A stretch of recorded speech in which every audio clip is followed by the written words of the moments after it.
தமிழர்களின் number one choice Tamil matrimony. Kannan Ravi productions Jeeva நடித்துள்ள தலைவர் தம்பி தலைமையில் வெற்றி நடை போடுகிறது.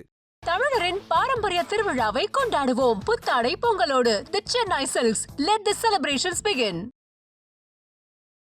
கும்பராசி பெண்களினுடைய குணாதிசயங்கள் எப்படி இருக்கும்? கும்பம்னா கலசம்னா என்ன சொல்லுவோம்? கும்பிடுவோம். பார்த்தோன்னே கும்பிடுற மாதிரி நாட்கள் தான் நம்ம யாரும் கும்பும். ஸோ இந்த ஆஃப்டர் மேரேஜ் கூட படிக்கக்கூடிய தன்மையும் உண்டு யாருக்கு அப்படின்னப்போ,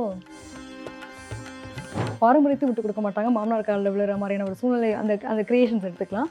அதே மாதிரி தன்னுடைய போய் படிக்கக்கூடிய தன்மை, ஒரு அரசு துறை அதிகாரி ஆகணுங்கிற ஆசையை நிறைவேற்றிக்கிறதுக்கான ஒரு வார்த்தைகளை அள்ளி கொட்டிடுவாங்க. மற்றவங்களுடைய மனசை காயப்படுத்தும் தெரியாமல் அள்ளி கொட்டிடுவாங்க. அதுதான் பிரச்சனை. எதிர்காலத்தை பற்றின சிந்தனையிலே வாழ்ந்து எதிர்காலத்துக்காக சேர்த்து வைக்கிறது, எதிர்காலத்துக்கான ஒரு நிலையை கொடுக்கறதையும் நிகழ்காலத்தை வாழ மறக்கக்கூடிய நபர்கள் யார் அப்படின்னா, இருக்கிறதுலே இன்னைக்கு இருக்கிற அப்டேட்டிங்கில் இருக்கக்கூடிய டெக்னாலஜி, இப்போ ஏஐலாம் எடுத்துக்கோங்களேன். இதெல்லாம் ஒரு ரகசியமாக இருக்கக்கூடிய ஒரு அமைப்பில் இருக்க அத்தனையும் வெளிக்கொண்டு வரக்கூடிய தன்மையில் இருக்கக்கூடிய படிப்புகள். யாரெல்லாம் இன்றைக்கி புதுசாக ஒரு பொருளை கண்டுபிடிச்சிருக்காங்க, இன்றைக்கி அப்டேட்டிங்கில் வந்திருக்கு, இந்த மாதிரி ஒரு ஃபோன் லான்ச் ஆகுது அப்படின்லாம் சொல்கிறாங்க பார்த்தீங்கன்னா, அந்த கண்டுபிடிப்பாளர் யாராக இருப்பாங்க அப்படின்னா, பொதுவாகவே இந்த கும்பத்தில் பிறந்தவங்களுக்கு நிறைய பேருக்கு அந்த ஒருதலை காதல் அப்படிங்கிற ஒரு விஷயம் இருக்கும். ஒரு கௌரவம் சார்ந்த விஷயத்துக்காக தன்னுடைய காதலை வெளிப்படுத்தாத நிலை சில பேருக்கு உண்டு. உங்களுடைய வார்த்தைகளை கவனம். இடம் பொருள் ஏவல் அப்படின்ற ஒரு விஷயம் தெரியாமல் வார்த்தைகள் அள்ளி கூடிடும். ஏன்னா முதல் நீச்சம் 2ஆம் இடத்துல, உங்களுடைய வாக்குஸ்தானத்திலே முதல் நீச்சமானால, அதுவும் பர்டிகுலராக பார்த்தீங்க அப்படின்னா, நம்ம ஃபேமிலியில் இருக்கவங்களே நம்மளை புரிஞ்சுக்கலாம், நம்ம எங்கே போயிடா முறையிடுறதுன்ற மாதிரி இருக்கும். ஐபிசி பக்தி நேயர்கள் அனைவருக்கும் அன்பு வணக்கம். கும்பராசி பெண்களினுடைய குணாதிசயங்கள் எப்படி இருக்கும்? காலச்சக்கரத்தில் 11ஆம் இடம் சொல்லக்கூடியது கும்பம். கும்பம் அப்படின்னு எடுத்துட்டாலே பார்த்தீங்கன்னா, இந்த கும்பம் அப்படியே எல்லாரும் நம்ம எப்படி கும்பம்னா கலசம்னா என்ன சொல்லுவோம்? கும்பிடுவோம். பார்த்தோன்னே கும்பிடுற மாதிரி நாட்கள் தான் நம்ம யாரும் கும்பம். ஸோ இதில் பிறந்த பெண் பிள்ளைகள் எப்படி இருப்பாங்கன்னா, இந்த சனிக்கு 2 ஆதிபத்தியம்ன்றப்போ இது சனியினுடைய வீடு தான். கிட்டத்தட்ட இதில் என்னென்னா ஒரு தனித்துவமான ஆட்களாக இருப்பாங்க. புதுமையில் பழமைவாதி யார் அப்படின்னா, கும்பத்தில் பிறந்த பெண் பிள்ளைகள் உண்டு. நிறைய பேருக்கு இந்த இவங்களுடைய லைஃப்பில் பார்த்திங்கன்னா நிறைய அச்சீவ் பண்ணணும் ஆசைகள் இருப்பாங்க. இவங்களோட 2ஆம் இடமே குரு. நான் ஒரு இடத்துக்கு போகிறேன் அப்படின்னா எனக்கான மரியாதை வேறு மாதிரி இருக்கும், எனக்கான கௌரவம் வேணும், எவனுமே செய்யாத நான் செய்யணும்னு நான் எதிர்பார்த்து வாழக்கூடிய பிள்ளைகளாக இருப்பாங்க. நிறைய அறிவாற்றல் சூப்பராக இருக்கும், ஐடியாலஜி செம்மையாக இருக்கும். ஸோ ஒவ்வொன்றும் பார்த்து செய்வாங்க.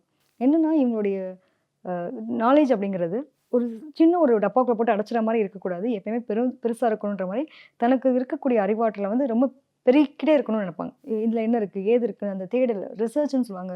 நிறைய விஷயங்களை தேடி தன்னோட நாலேஜை இம்ப்ரூவ்மெண்ட் பண்ணிகிட்டே இருக்கக்கூடிய தன்மை இருக்கும். படிக்கிறதுன்றது காலம் தாழ்த்தி படித்தா கூட நான் அச்சீவர் ஆகணும். எனக்கு இல்லைங்க, ஒரு காலேஜ் படிக்கிற டைம் பீரியடில் ஒரு பிரேக் வந்துச்சு.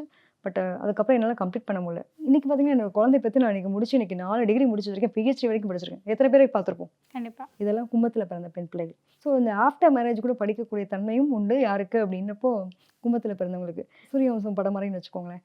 சரத்குமார் சார்கள் விரும்பி கல்யாணம் பண்ணிவிட்டு அதுக்கப்புறம் தன்னுடைய பாரம்பரியத்தை விட்டு கொடுக்க மாட்டாங்க. மாமனார் காலில் விழுற மாதிரியான ஒரு சூழ்நிலை அந்த கிரியேஷன்ஸ் எடுத்துக்கலாம். அதே மாதிரி தன்னுடைய போய் படிக்கக்கூடிய தன்மை, ஒரு அரசு துறை அதிகாரி ஆகணுங்கிற ஆசையை நிறைவேற்றிக்கிறதுக்கான ஒரு சூழ்நிலை உருவாக்குறது, இந்த அமைப்பு எல்லாமே கும்பத்துக்கு உண்டு. ஆனால் அவமான அசிங்கத்தை சந்திச்சாங்க தானே. அந்த திருமண வாழ்க்கையும் வரும்போது அவர் நிராகரிக்கப்பட்ட ஒரு ஆளை தான் இவங்க தேர்ந்தெடுத்தாங்க. ஏன்னா என்ன காரணம் பார்த்தீங்கன்னா, இவங்களுடைய 2ஆம் இடத்துல சுக்கிரன் உச்சம், அங்கே புதன் நீச்சம். ஆசைப்பட்ட வாழ்க்கை ஒன்று, ஆனால் அது யதார்த்தமாக எதிர்பாராத ஒரு சூழ்நிலையாக கிரியேட் பண்ணி அந்த வாழ்க்கையை விரும்பி பண்ணக்கூடிய சூழ்நிலை வரும். இதுதான் கிட்டத்தட்ட உங்களுக்கு உதாரணமாகவே சொல்லலாம். ஸோ நல்ல அறிவாளி, நல்ல ஜீனியஸ், ஆனாலும் என்னதான் வளர்ந்தாலும் பழசை மறக்கக்கூடாதுன்ற அளவுக்கு வாழக்கூடிய நபர்களாக இருப்பாங்க.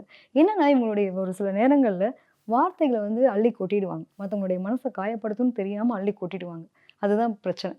ஓகே, நீ காயப்படுத்தாமல் இருக்கிறது ஓகேங்க. அது இன்னொரு விஷயம் என்னென்னா, எதிர்காலத்துக்காகவே வாழ்கிறோன்றது வேறு, நிகழ்காலத்தில் வாழ்கிறோமான்றது இருக்குல்ல. நான் அடுத்து நான் இன்னைக்கு இன்னும் 2 வருஷத்துக்கு அப்புறம் என்னோடய வாழ்க்கை எப்படி இருக்கும், 4 வருஷத்துக்கு அப்புறம் எப்படி இருக்கும் அப்படின்னு எதிர்காலத்தை பற்றின சிந்தனையிலே வாழ்ந்து எதிர்காலத்துக்காக சேர்த்து வைக்கிறது, எதிர்காலத்துக்கான ஒரு நிலையை கொடுக்கறதையும் நிகழ்காலத்தை வாழ மறக்கக்கூடிய நபர்கள் யார் அப்படின்னா, கும்பத்தில் பிறந்த பெண் பிள்ளைகள். கும்பம் அப்படின்னாலே அந்த ஒரு கலசம் இருக்கக்கூடிய ஒரு தன்மை இருக்கும். உள்ள ஒரு குடம் இருக்குது. குடத்துக்குள்ளே நீங்கள் தண்ணி ஊற்றி வச்சுருக்கீங்களா, காசு போட்டு வச்சுருக்கீங்களா, அரிசி பருப்பு போட்டிருக்கீங்களா, வெறும் குடமாக இருக்கா, ஏதாவது தெரியுமா? இவங்களுடைய மனசு யாரும் அறியப்படாத ஒரு ரகசிய குணங்கள் ஒரு அடைக்கப்பட்ட ஒரு நிலையில் இருக்கும். இவங்ககிட்ட நிறைய ரகசியம் இருக்கும். புரியாத புதிருங்க. உண்மை உங்களை கணிக்க முடியாத கணிதமாகவும் இருக்காங்க, புரியாத புதிராகவும் இருக்காங்கன்னு சொல்லுவோம் இல்லையா. இந்த தன்மை யார் அப்படின்னா, கும்பத்தில் பிறந்த பெண் பிள்ளைகள். இவன் என்னதான் ஐடியா பண்ணுறான், அடுத்து இவன் அடிக்க போகிறானா இல்லை என்ன பண்ணுவான், நம்ம படங்களில் பார்க்குற மாதிரி இவங்க என்ன செய்ய போகிறாங்கன்ற ஒரு விஷயமே நம்மளால் புரிஞ்சுக்கிறது ரொம்ப கஷ்டமான ஒரு காரியமாக இருக்கும். கண்டிப்பா மேம். இப்போ இந்த கும்பராசி பெண்கள் அப்படின்னு எடுக்கும் பொழுது அவங்களுடைய படிப்பு சார்ந்த விஷயங்கள்லாம் எப்படி இருக்கும்? அதான் சொல்றேன். இவங்களுக்கு வந்து எப்பவுமே கௌரவம் சார்ந்த ஒரு நிலையில இருப்பாங்க. 2ஆம் இடம் அப்படிங்கும்போது பார்த்தீங்கன்னா, சுக்கிரன் உச்சமடையுது. ஸோ பெரும் பணம். குருவும் சுக்கிரனும் சேர்ந்தா பெரும் பணம். அப்போ பெரும் பணம் குவியக்கூடிய அத்தனை அமைப்புகளும் இவங்க சார்ந்த கல்வியா இருக்கும். அதே மாதிரி டிசைனிங் சம்மந்தப்பட்டது, டெக்னாலஜி இருக்கிறதுலே வந்து இன்னைக்கு இருக்கிற அப்டேட்டிங்கில் இருக்கக்கூடிய டெக்னாலஜி இப்போ ஏஐலாம் எடுத்துக்கோங்களேன். இதெல்லாம் வந்து ஒரு ரகசியமாக இருக்கக்கூடிய ஒரு அமைப்பில் இருக்க அத்தனையும் வெளிக்கொண்டு வரக்கூடிய தன்மையில் இருக்கக்கூடிய படிப்புகள். இப்போ அகழ்வாராய்ச்சி எடுத்துக்கலாம், நிலப்புலங்கள் சம்மந்தப்பட்ட இதெல்லாம் வந்து எடுக்கிறாங்க இல்லையா, இதெல்லாமே யாருன்னா கும்பம். எங்கெல்லாம் வந்து வைக்கப்பட்ட ஒரு பொருட்களை ஒரு விஷயத்தை கண்டுபிடிக்கிறாங்களோ அது எல்லாமே வந்து கும்பத்துக்கு நல்லாவே வரும். ஸோ இவங்களுக்கு ஃபினான்ஸ் ரொம்ப நல்லா இருக்கும், ஐடி துறையில் நல்லா இருக்கக்கூடிய தன்மைகள் இருக்கும், அட்வான்ஸ் டெக்னாலஜியில் புதுமையை படைக்கக்கூடிய அமைப்புகள் அத்தனையுமே இவங்களுக்கு ரொம்ப நல்லா இருக்கும். யாரெல்லாம் வந்து இன்னைக்கு புதுசாக ஒரு பொருளை வந்து கண்டுபிடிச்சிருக்காங்க, இன்னைக்கு அப்டேட்டிங்கில் வந்திருக்கு, இந்த மாதிரி ஒரு ஃபோன் லான்ச் ஆகுது அப்படின்லாம் சொல்கிறாங்க பார்த்தீங்களா, அந்த கண்டுபிடிப்பாளர் யாராக இருப்பாங்க அப்படின்னா கும்பத்தில் பிறந்த பெண் பிள்ளைகளாக இருக்கலாம். கண்டிப்பாக அந்த அளவுக்கு ரொம்ப ஒரு டெடிகேஷனாக இருப்பாங்க. புத்தி சார்ந்த அறிவாளிகள். பயங்கரமாக ஸ்கெட்ச் போடுவாங்க. எங்கே எத்தனை மணிக்கு எந்திரிக்கணும், இத்தனை மணிக்கு போகணும், நம்ம போகிற பிளான் வந்து இன்றைக்கி நாளைக்கு எல்லாரும் சேர்ந்து நம்ம வெளில போகிறோம், பிளான் பண்ணிக்கலாம் அப்படின்ற மாதிரி பிளான் பண்ணுவாங்க. அந்த பிளானிங்கில் எத்தனை மணிக்கு எங்கே இருக்கணும், ஆன் டைமுக்கு அந்த டைமை அந்த இடத்துல கொண்டு போய் நிறுத்துறது அங்கே தான். அடுத்து எங்கேருந்து எத்தனை மணிக்கு கிளம்பணுன்ற அளவுக்கு ஸ்கெட்ச் போட்டு மேப்பு கையில் எடுத்துகிட்டு போகிறது யாருன்னா கும்பத்தில் பிறந்தவங்க தான். கண்டிப்பாக மேம். மேம் இப்போ இந்த கும்பராசி பெண்களினுடைய காதல், கல்யாண வாழ்க்கை இதெல்லாம் எப்படி இருக்கும் மேம்? அதாவது கும்பம் அப்படின்னும் போது நீங்கள் புரிஞ்சுக்கணும் என்னன்னா, மறைக்கப்பட்ட காதல், தெய்வீக காதல். என் காதலாம் சொல்லி மறைக்க முடியாத ஒரு மனசுக்குள்ளேயே போட்டு பூட்டிட்டேன். அப்படியே பின்னாடியே போனேன், அவனும் நம்மளை விரும்புவான்னு பார்த்தா அவன் வேற பக்கம் கரெக்ட் பண்ணி போயிட்டான், என்ன பண்ணுறதுன்ற அளவுக்கு புலம்பக்கூடிய பிள்ளைகளும் உண்டு. ஸோ பொதுவாகவே வந்து இந்த கும்பத்தில் பிறந்தவங்களுக்கு நிறைய பேருக்கு அந்த ஒருதலை காதல் அப்படிங்கிற ஒரு விஷயம் இருக்கும். ஒரு கௌரவம் சார்ந்த விஷயத்துக்காக தன்னுடைய காதலை வெளிப்படுத்தாத நிலை சில பேருக்கு உண்டு. சில பேர் பார்த்தீங்கன்னா அதிலே ஒரு துணிச்சலா என்ன வந்தாலும் வரட்டும், நான் போய் ஸ்டேஷனில் நின்றுட்டு தான் நான் இங்கே கூப்பிட்டேன் அப்படின்ற அளவுக்கு துணிச்சலாக இருக்கக்கூடிய பிள்ளைகளும் உண்டு. ஸோ எந்த எக்ஸ்ட்ரீமான ஒரு நிலைகளுக்கு, ஏன்னா பொதுவாகவே வந்து திருமண வாழ்க்கையில் பஞ்சாயத்தை அனுபவிக்காத கும்பராசி பெண் பிள்ளைகள் கிடையாது. கரெக்டான ஒரு ஏஜ், ஒரு ஏர்லியராக மேரேஜ் பண்ணாங்க அப்படின்னா ஒன்றுக்கு மேற்பட்ட திருமணத்துக்கு போகக்கூடிய அமைப்பும் இவங்களுக்கு உண்டு. ஸோ கால தாமதம் பண்ணி திருமணம் பண்ணுறதும் புரிஞ்சுட்டு திருமணம் பண்ணாங்க அப்படின்னா இவங்கள மாதிரியான ஒரு லவபிள் லைஃப் வந்து சூப்பராக இருக்கும். கண்டிப்பாக மேம். மேம் இப்போ கும்பராசி பெண்கள் என்னென்ன மாதிரியான விஷயங்கள்ல ரொம்ப கவனமாக இருக்கணும் மேம்? அதாவது இப்போ நிகழ்காலத்தை வாழ்கிறதுன்றது ரொம்ப முக்கியமான ஒரு விஷயம். ஸோ எதிர்காலத்துக்காக நீங்கள் ரொம்ப மெனக்கிட்டு நிகழ்காலத்தை அழிக்காமல் இருந்து அந்த வாழ்க்கையை வாழாமல் இருக்கிறதுன்றது மிக ஒரு முக்கியத்துவமான ஒரு விஷயம். ஸோ அதில் கவனமாக இருக்கிறது நல்லது. உங்களுடைய வார்த்தைகளில் கவனம்.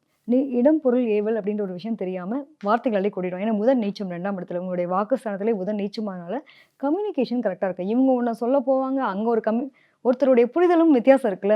ஸோ இவங்களை பொறுத்த வரைக்கும் என்ன ஆகும் அப்படின்னா, இவங்க சொல்லக்கூடிய விஷயம் ஒன்று அவங்க புரிஞ்சிக்கூடிய விஷயமா இருக்கும். அதுவும் பர்டிகுலராக பார்த்தீங்க அப்படின்னா நம்ம ஃபேமிலியில் இருக்கவங்களே நம்மளை புரிஞ்சுக்கலாம், நம்ம எங்கே போயிடா முறையிடுறதுன்ற மாதிரி இருக்கும். ஸோ இவங்களுடைய வார்த்தைகளை தகாத வார்த்தைகளோ அல்லது கோபமான வார்த்தைகளையோ வெளிப்படுத்தாமல் இருந்தாங்க அப்படின்னா அவங்க லைஃப் ரொம்ப சூப்பராக இருக்கும். ஸோ இது 2 விஷயத்தில் ரொம்ப கவனமாக இருக்கணும். கண்டிப்பாக மேம். சிவப்பு சேலை கட்டிக்கிட்டு வெப்பிலையும் எடுத்துக்கிட்டு, சிவப்பு சேலை கட்டிக்கிட்டு வெப்பிலையும் எடுத்துக்கிட்டு, வேர்க்காட்டு கருமாறி ஆடி வந்தாடாம். அவள் வெறுப்புடனே தொழுபவரின் வினைகளையே ஓட வைத்து பொறுப்புடனே நம்மை காக்க ஆடி வந்தாடாம். தமிழர்களின் number 1 choice Tamil matrimony. Kannan Ravi productions Jeeva நடித்துள்ள தலைவர் தம்பி தலைமையில் வெற்றி நடை போடுகிறது. தமிழரின் பாரம்பரிய திருவிழாவை கொண்டாடுவோம் புத்தாடை பொங்கலோடு. The Chennai Silks. Let the celebrations begin.